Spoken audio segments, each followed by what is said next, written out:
How to enable or disable show third-party options in contacts on the Samsung Galaxy S25 series. First, tap on the home button to return back to the home screen.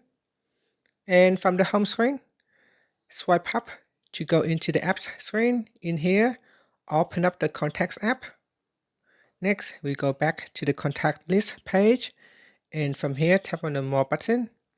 Now from the pop-up menu, tap on Settings. Then in Contacts Settings, we scroll down and tap on Show Third-Party Options. Tap on the toggle button to disable or enable Show Third-Party Options. Finally, you can tap on the back key to go back to the contacts list, or tap on the home button to return back to the home screen.